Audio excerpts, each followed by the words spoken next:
हे sweet family, चलिए इस video में स्टार्ट करते हैं। You are only mine episode 12। तो पहले सीन में ही ऑफिस दिखाया जाता है, जहाँ पर मीटिंग रूम में सब बैठे हुए थे। फ्रेन सबके सामने खड़ी हुई थे और टी उसके पास ही खड़ी हुई थे। सब बैठे हुए थे। बेकी और यूकी एक साथ ही बैठे हुए थे। फ्रेन सबकी ओर देखते हुए कहते हैं, मैं आप सबको एक इम्पोर्टेंट बात कहना चाहती हूँ। आप सभी को जैसे पता है, हम हर साल कोशिश करते हैं हमारी food company number 1 food company बने थाईलैंड की, लेकिन ऐसा नहीं हो रहा है।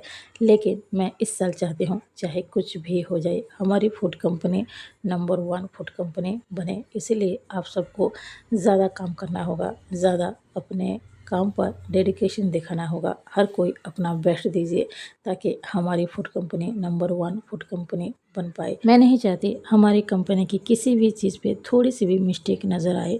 इसलिए आप सबको और ज़्यादा मेहनत करना होगा और अच्छी तरीके से काम करना होगा। आई होप सब समझ गए होंगे और मुझे यकीन है आप सब अपने अपने काम पूरी तरह से अच्छी तरह से करेंगे। वहाँ पर जितने भी एम्प्लॉय बैठे हुए थे, फ्रेन की बात को बड़े अच्छी तरीके से सुन रहे थे और सब सीरियसली भी ले रहे थे।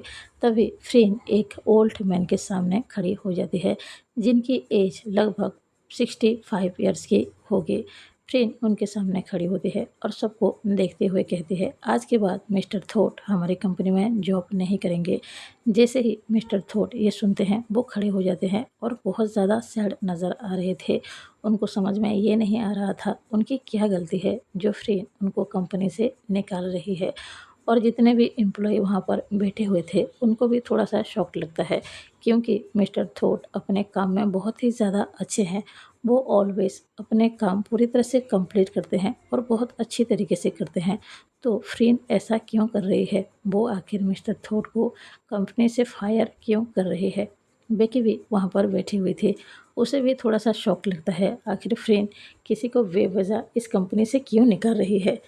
तभी फ्रेन फिर से कहती है, मुझे लगता है कि आपकी जो एज है, काम करने की एज नहीं है और आप अब अच्छी तरीके से काम शायद नहीं कर पाते हैं आपकी एज की वजह से। तो मैं चाहती हूँ आपको कोई यंग मैन रिप्लेस करे जो कि अच्छी तरह से काम कर पाए। सो आप आज के बाद ऑफिस मत आइएगा। मिस्टर थोट पूरी तरह से शॉक्ड में थे, क्योंकि वो अपने काम हमेशा अच्छी तरीके से करते हैं, तो फिर बॉस उनको फायर क्यों कर रहे हैं। मिस्टर थोट फ्रेंड से कहते हैं, बट मैम, मैंने क्या गलती किया है? मैं हमेशा अपना काम को अच्छी तरह से करता हूँ, मुझसे आज तक कोई मिस्टेक नहीं हुआ है, तो आप मुझे कंपनी से क्यों निकाल रहे हैं? फ्रेंड कहते हैं, आप समझ नहीं रहे हैं। देखिए, आपकी एज जितनी है, मुझे नहीं लगता कि आप अपने काम अच्छी तरह से कर पाते होंगे। अगर आपको कोई यंग मैन रिप्लेस करेगा, तो वो अच्छी तरह से काम करेगा और ये मेरी कंपनी के लिए अच्छा है। आप प्लीज़ इस कंपनी को छोड़ के चले जाइए। मैं चाहती हूँ कि आज के बाद आप इस कंपनी में काम ना करें। मिस्टर थोट कहते हैं, मैम प्लीज़ आप मेरे साथ ऐसा मत कीजिए। मेरे घर में सिर्फ मैं ही अकेला हूँ जो कि पैसे कमाता है, और अगर मेरे पास से जॉब नहीं होगा तो मेरी फैमिली का क्या होगा? मेरी वाइफ ऑलवेज बीमार रहती है। अगर मैं पैसे ही नहीं कमाऊँगा तो उसकी ख्याल किस तरह से रख पाऊँगा? फ्रेंड कहते हैं, अब इस तरह से इमोशनल होकर कुछ नहीं होने वाला है। मैं आपको ऑलरेडी फायर कर चुका हूँ, सो प्लीज़ आप इस तरह से इमोशनल मत होइए और चुपचाप यहाँ से चले जाइए। बेकी ये सब सुन रहे थे, उसको अच्छा बिल्कुल भी नहीं लग रहा था। उसको ऐसा लग रहा था फ्रेंड बेवजह ही एक इंसान को परेशान कर रही है। तभी वो ओल्ड मैन फिर से कहता है, मैम प्लीज़ मुझे इस तरह से फायर मत कीजिए।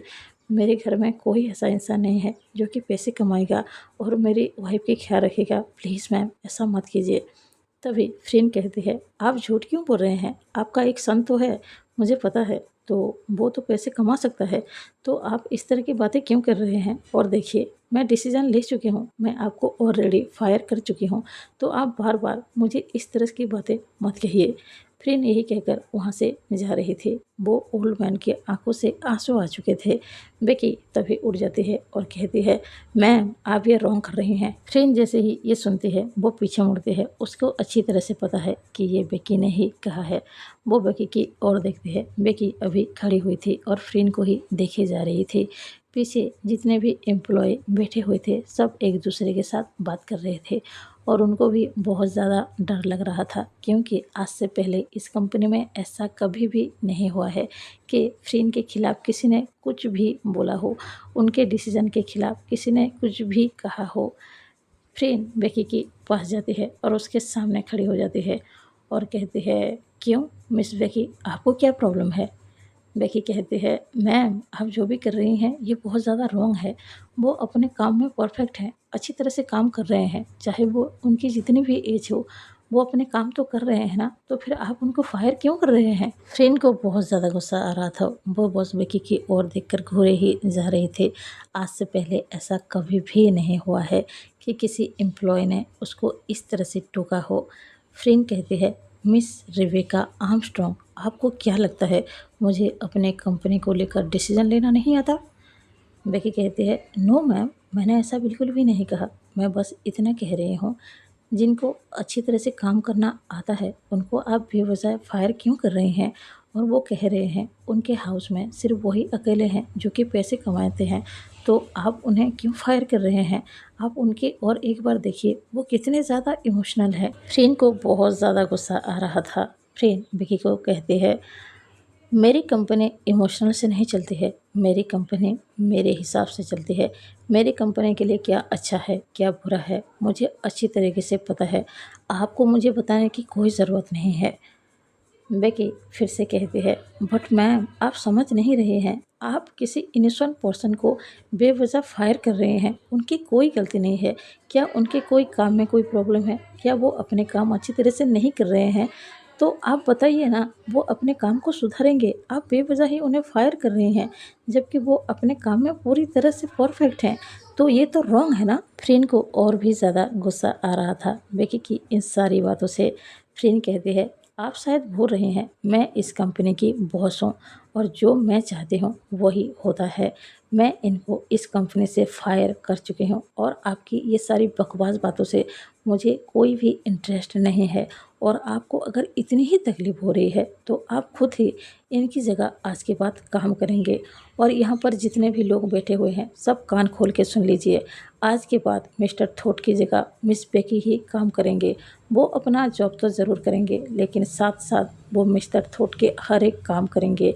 उनकी जगह पर किसी को भी रिप्लेस नहीं किया जाएगा, किसी और एम्प्लॉय को नहीं लाया जाएगा। उनकी सारे काम मिस बेकी ही करेंगे और इनकी कोई भी हेल्प करने की कोशिश भी मत कीजिएगा। इनको काम करने का कुछ ज़्यादा ही शौक़ है, इसीलिए ही ये इस तरह की बातें कह रही हैं। मैं अपना डिसीज़न सुना चुकी हूँ और ये मेरी फाइनल डिसीज़न है। अगर आपको कोई प्रॉब्लम है तो मैं कुछ नहीं कर सकती हूँ। टीवी वहाँ पर खड़ी थी और यूकी भी वहाँ पर बैठकर ये सब देख रही थी। वो दोनों पूरी तरह से शॉक्ड हो रहे थे, क्योंकि ये सब क्या हो रहा है। फ्रेन और बेकी बस एक दूसरे को घूरे जा रहे हैं। फ्रेन बहुत ज़्यादा गुस्से में नज़र आ रही थी। टी फ्रेन के पास जाती है और उसके कान में कहती है, फ्रेन तुम ये क्या बोले जा रही हो? बेकी अपने काम करेंगी और मिस्टर थोट के भी काम करेगी। एक साथ वो इतना सारा काम कैसे कर पाएगी? तुम क्या बोल रही हो? फ्रेन टी की ओर देखते हुए कहती है, क्या तुम भी भूल रही हो, मैं इस कंपनी की ओनर हूँ और जो मैं चाहती हूँ वही होता है। तुम्हें क्यों प्रॉब्लम हो रहा है? तुम चुपचाप वहाँ पर खड़े रहो। फ्रेन ये कहती है और फिर से वो बेकी की ओर देखती है। फ्रेन बेकी से कहती है, मैंने डिसीज़न ले लिया है। आज के बाद मिस्टर थोट जितने भी काम करते थे सारे काम आप करेंगे और हाँ, अपना काम भी आप अच्छी तरह से करेंगे। और अगर नहीं कर पाई तो आपको पता है मैं इस कंपनी की ओनर हूँ और मैं क्या कर सकती हूँ। वो यही कहकर वहाँ से जा रही थी। बेकी बस उसको देखे ही जा रही थी। ट्रेन जाते जाते रुक जाती है। वो मिस्टर थोट की ओर देखते हुए कहती है, मिस्टर थोट, आप अपना काम अच्छी तरीके से मिस बेकी को समझा दीजिएगा ताकि उन्हें समझ में आए आपका काम किस तरह से होता है और आप कैसे काम करते हैं। फ्रेन यही कहकर वहाँ से चली जाती है। वो एक बार भी मुड़कर नहीं देखती है। टी उसके पीछे पीछे वहाँ से चला जाता है। वहाँ पर जितने भी एम्प्लॉय बैठे हुए थे सब बात कर रहे थे, बेकी आखिर एक साथ दो जगह के काम कैसे करेगी। बेकी के मन में बस अभी एक बात आ रहा था, फ्रेन को किसी की भी इमोशनल की कदर नहीं है। बेकी को लगता था शायद वो ही रॉन्ग है, इसीलिए फ्रेन उसके साथ इस तरह से बिहेव करती है, लेकिन ये सच नहीं है। फ्रेन तो हर किसी के साथ इस तरीके से ही बिहेव करती है उसके सामने किसी की इमोशनल का कोई भी वैल्यू नहीं है। फ्रीन अब बहुत बहुत ज़्यादा बुरी बन चुकी है। तभी मिस्टर थॉट बेकी के सामने आ जाते हैं। वो बहुत ज़्यादा सैड थे। उनको बहुत ज़्यादा बुरा लग रहा था कि उनकी वजह से ही बेकी को अब ये सारी प्रॉब्लम झेलना पड़ेगा। मिस्टर थॉट बेकी से कहते हैं, आई एम सॉरी, मेरी वजह से तुम्हें ना जाने क्या क्या सहना पड़ेगा। बेकी कहती है, नो अंकल, आपकी वजह से नहीं। जो यहाँ पर गलत हो रहा था मैंने उसे देखा और उसके खिलाफ आवाज़ उठाने की कोशिश की, लेकिन हमारी बॉस शायद ऐसी ही हैं, उनको किसी की इमोशनल की कदर ही नहीं है। आप टेंशन मत लीजिए, मैं आपके काम भी बहुत अच्छी तरीके से कर लूँगी। आप मेरी फ़िक्र मत कीजिए, मैं पूरी तरह से ठीक हूँ। मिस्टर थॉट कहते हैं, अब बस मुझे समझ में नहीं आ रहा है मैं क्या करूँगा, मेरी फैमिली को किस तरह से संभालूँगा। मेरे पास अब जॉब नहीं है, मेरे पास अब पैसे नहीं होंगे, मैं अपने वाइफ की किस तरह से ख्याल रखूँगा। बेकी मिस्टर थॉट की बात सुन रही थी। बेकी को भी समझ में नहीं आ रहा था वो मिस्टर थॉट को क्या कहेगी, क्योंकि मिस्टर थॉट बहुत ज़्यादा इमोशनल हो रहे थे। बेकी कहती है, अंकल आप टेंशन मत लीजिए, कुछ ना कुछ रास्ता ज़रूर निकलेगा। आप अभी यहाँ से जाइए, मैं बाद में आपसे मिलने के लिए ज़रूर आऊँगी। मिस्टर थॉट यस में अपना सर हिलाते हैं और वहाँ से चुपचाप चले जाते हैं। बेकी बस उनको ही देखे जा रही थी। बेकी को बहुत ज़्यादा बुरा लग रहा था, क्योंकि बेवजह एक इंसान को अभी बहुत ज़्यादा तकलीफ़ होने वाली है। बेकी को बहुत ज़्यादा गुस्सा आ रहा था फ्रेन पर, लेकिन वो कुछ भी नहीं कर सकती है, क्योंकि फ्रेन इस कंपनी की ओनर है। वो जो चाहती है बस वही होता है। उसके बाद मीटिंग रूम में जितने भी एम्प्लॉय बैठे हुए थे सब एक एक करके मीटिंग रूम से बाहर चले जाते हैं। बेकी और यूकी भी चले जाते हैं। वो दोनों अपनी जगह पर बैठे हुए थे। यूकी बेकी के पास जाती है और बेकी से कहती है, बेकी तुमने ये क्यों किया? अब तुम क्या करोगी? एक साथ इतना सारा काम कैसे करोगे? अगर फ्रेंड किसी को फायर कर भी रही थी तो तुम्हें क्या प्रॉब्लम हो रहा था? तुम हमेशा इस तरह की काम क्यों करती हो और उसके बाद और भी ज़्यादा प्रॉब्लम में फंस जाती हो? ये सब करने की क्या ज़रूरत थी? बेकी कहती है, यूकी किस तरह की बातें कह रही हो? फ्रेंड किसी के साथ गलत कर रही थी तो क्या मैं वहाँ पर चुपचाप बैठकर देखती रहती? यूकी कहती है, बेकी तुम्हें पता है ना अभी फ्रेंड तुम्हारे साथ किस तरह से बिहेव कर रही है, और तुम्हें पता होते हुए भी उसके साथ इस तरह से बात करने की क्या ज़रूरत थी? अभी पता नहीं वो तुम्हारे साथ और क्या क्या करेगी। बेकी कहती है, यूकी मैं उसको डरती नहीं हूँ, मैं बस इसलिए चुप रहती हूँ क्योंकि मेरी सिचुएशन अभी ख़राब है। फ्रीन वहाँ पर जो भी कर रही थी वो पूरी तरह से रॉन्ग था, तो मैं देखकर कैसे चुप बैठ सकती थी। बेकी मेरी बात सुनो, देखो चाहे फ्रीन कितनी भी ज़्यादा गलत क्यों ना हो, वो तुम्हारे साथ जो भी करती हो, लेकिन वो अपनी कंपनी से बहुत ज़्यादा लव करती है और उसको अच्छी तरह से पता है कंपनी के लिए क्या अच्छा है और क्या बुरा है। मुझे नहीं लगता कि वो कंपनी के लिए कोई भी गलत डिसीजन लेके, सो इसलिए तुम्हें उस मामले में नहीं बोलना चाहिए था। अब जिस तरह के हाल है पता नहीं फ्रेंड तुम्हारे साथ और क्या क्या करेगी, मुझे तो सोचकर ही डर लग रहा है। यूकी डरते हुए ये सब कह रही थी और बेकी उसको बस देखे ही जा रही थी।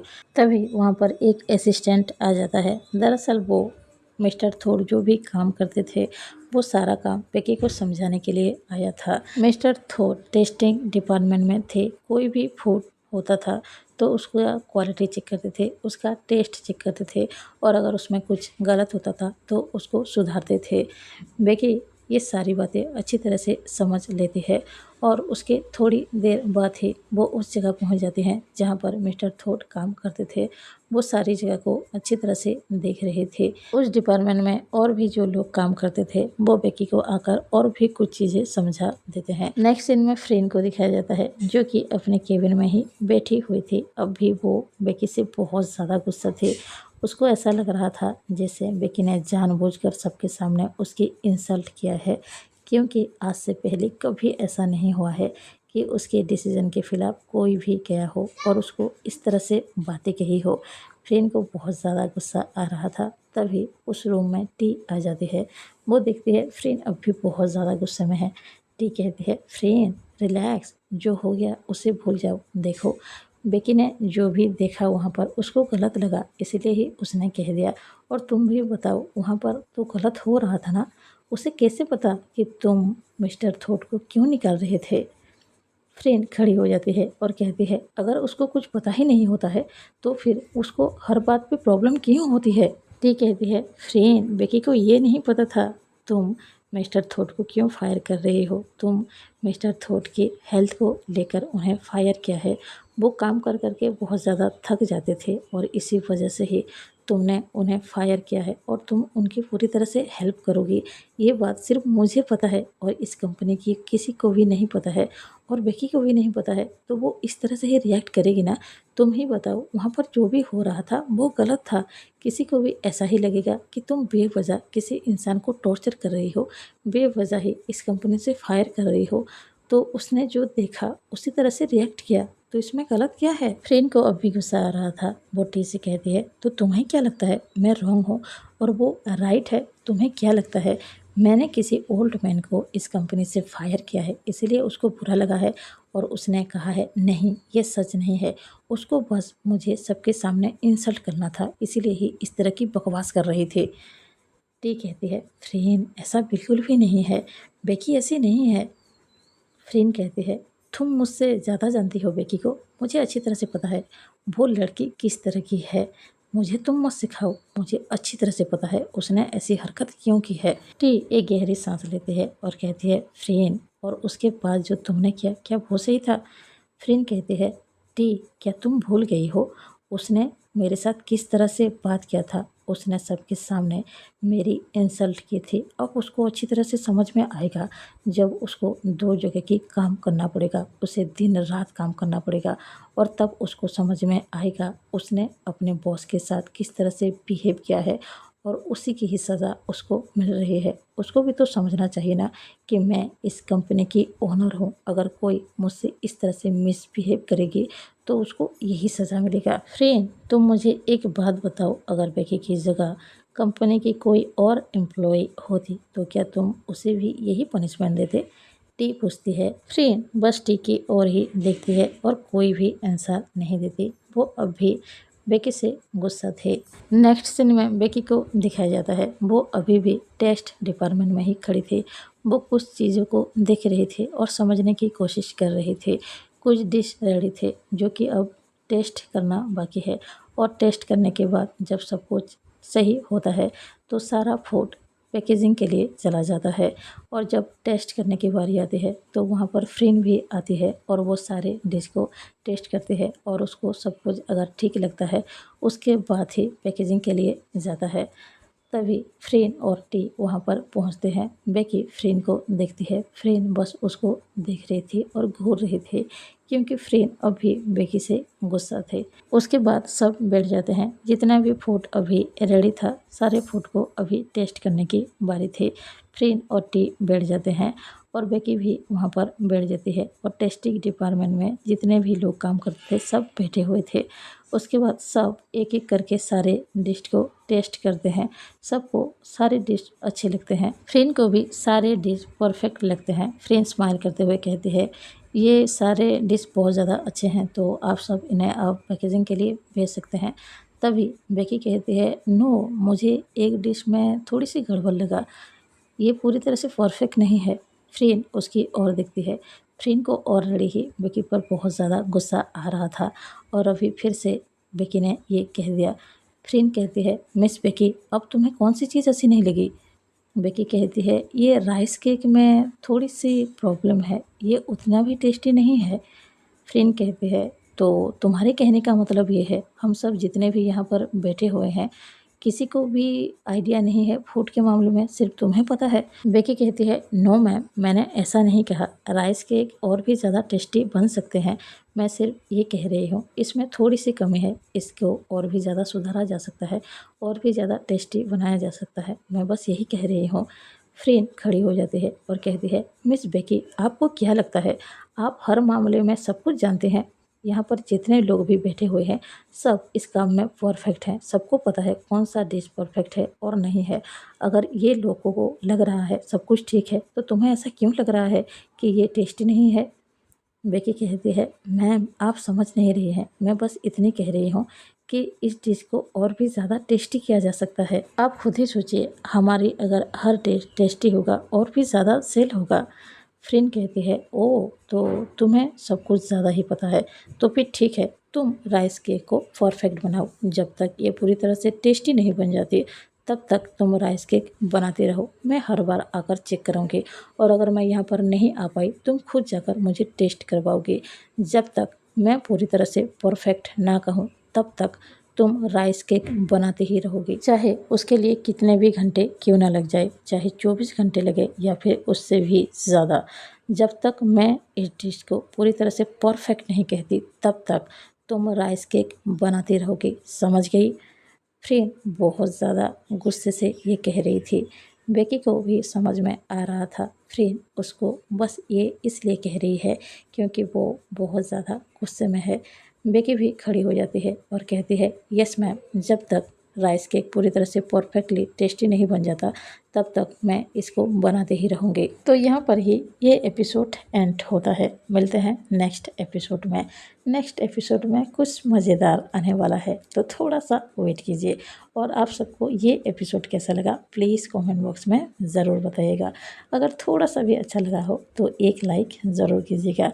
किसी को कुछ लिखना भी हो तो कमेंट बॉक्स में ज़रूर लिख सकता है। तो मिलते हैं नेक्स्ट एपिसोड में। अभी के लिए बाय बाय, थैंक यू।